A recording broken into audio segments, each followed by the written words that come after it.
স্বাদের তরমুজ। গত বছর তরমুজ বেচা R15 কিনছি, এইবার ইনশাল্লাহ প্রাইভেট কার কিনুম। ওই তরমুজ রন তাজা তাজা তরমুজ রন দেখালন বেচালন। আমি অসাধু ব্যবসায়ীর মতো কেজি হিসেবে তরমুজ বেচি না, পিস হিসেবে বেচি। ওই বেচালন দেখালন পিস হিসেবে তরমুজ রন। জেনে জি গাই হেনে খালি কয় তরমুজ 100 টাকা কেজি। এত টাকাতে তরমুজ কেমন যাইব? না, অন্য দোকানে দেখতে হইব। ওই তো একটা দোকান। ওই ভাই তরমুজ লন পিস হিসেবে ব্যস্তাছি। তা তরমুজ ভালো তো? ভালো মানে একবার কিনবেন তো আরেকবার আইবেন। লন বেচলন। ওই বাবা বড়টা কত? বড়টা একদম 800 টাকা। টেকা হইছে এত কে? ভাই সাইজটা দেখছেন? ওজন দিলে পাক্কা 8 কেজি হইব। 8 কেজির দাম 800, তাহলে কেজি কত পড়লো? 100 টাকা। তাহলে না কেজি হিসেবে বেচা হইলো। কেজি হিসেবে বেচলাম কোনে? এই যে নাও এক পিস 800 টাকা। আচ্ছা দেন, কাইটটা একটু চেক করে দেন। না কাইটা তরমুজ বেচি না, বাড়ি যা চেক কইরো। আরে ভাই ভিতরে যদি কাঁচা থাকে তাইলে ওটা তোমার ভাগ্য, দেখে শুনে বাচ্চালো, কিন্তু আমি কাইটা বেচবো না।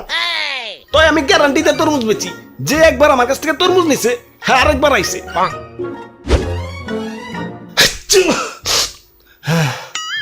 হাই রে ঠান্ডা লাগছে রে ভাই, এটা তরমুজ দাও সে। এই লন 800 টাকা। আচ্ছা 700 টাকা রাখো, দাও কাইটা দাও। কাইটা তরমুজ বেশি না, নিলে নাও না নিলে যাও, ডিস্টার্ব করো না। আব্বে হালায় অন্য দোকানদাররা তো ঠিকই কাইটা বেচে, তাইলে নাইছো কে? অন্য দোকানে যাও, আমি কাইটা বেশি না। ইয়ে মানে তাহলে বুঝুন কেমনে যে ভিতরে কাঁচা না পাকা? এই যে তরমুজ ধরে এমনি করে একটা থাবড় দিবে, যদি ড্যাপ কয় তাইলে পাকা হইতেও পারে না হইতে পারে, আর যদি থাবড় দেওয়ার পর টাস কয় তাইলেও পাকা হইতেও পারে না হইতে পারে। ধর্মিয়া কি তরমুজ দিচ্ছেন? বাড়ি না একটা দেই তরমুজ কম লাউ বেশি দেখা যাইতেছে। মিশামিশি গ্যারান্টি দিচ্ছেন মিয়া। দেন বাবা পাল্টিয়ে দেন। পাল্টিয়ে দিতাম, কিন্তু তুমি তো কাইটা রিজেক্ট বানিয়ে ফেলাইছো, এখন তো পাল্টিয়ে দেন যাবো না। আর গ্যারান্টি তো ঠিকই দিছি, একবার তরমুজ কিনবে তো আরেকবার আইবে, আরেকবার তো ঠিকই আইছো। কি ভাই আরেকবার আইছে না? ভাগ্য ভালো না, আমার হ্যাঁ জারি দিতেছে। ওই তুমি কোনে যাও? না ভাই আমি তরমুজ নিব না। ভাই তরমুজ নিবি না তাহলে দাম কইলি কে? দে টাকা দে। আমি ফাইসা গেছি মাইন কারছি পায়। ওরে বাপুরে, অনেকক্ষণ ধরে তামাশা দেখতাছি।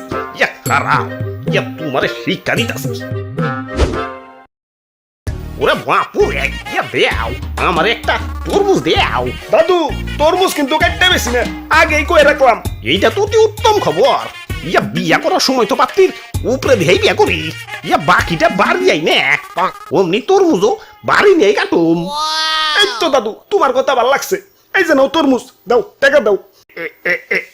এই যে নেও। এগুলা কি?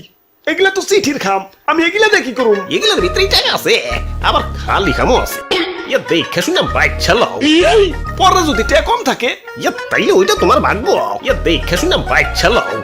ওই আমি গ্যারান্টি দিয়ে খাম দেই, একবার নিবে তো আরেকবার চাইবে। ওই দাদু এসব বাদ দাও তো, খাম খুম বাদ দিয়ে টাকা দাও। ওরা বাপুরে, আমি আবার খাম ছাড়া টাকা দেই না। নিলে নেও, না নিলে গেলাম। তোমার কাছে তরমুজ বেচুম না, দাও আমার তরমুজ আমার ফেরত দাও। তরমুজ ফেরত নিতে হইলে টয়লেটে দেখা কইরো। আচ্ছা দাও খাম দাও। অপু 10 20 30 বিসমিল্লাহ। খাম দি পুরা ফাঁকা, দাও আমার টাকা দাও টাকা দাও। কিন্তু আমি তো খাম ছাড়া টাকা দিই না। তাইলে দাও খামটা পাল্টিয়ে দাও। ইয়া পাল্টিয়ে দিতাম, কিন্তু খামটা ছিড়া তো রিজেক্ট বানিয়ে ফেলাইছো। আর আমি তো গ্যারান্টি দিছি যে একবার নিবে তো আরেকবার চাইবে। কি ভাই আরেকবার চাইছে না?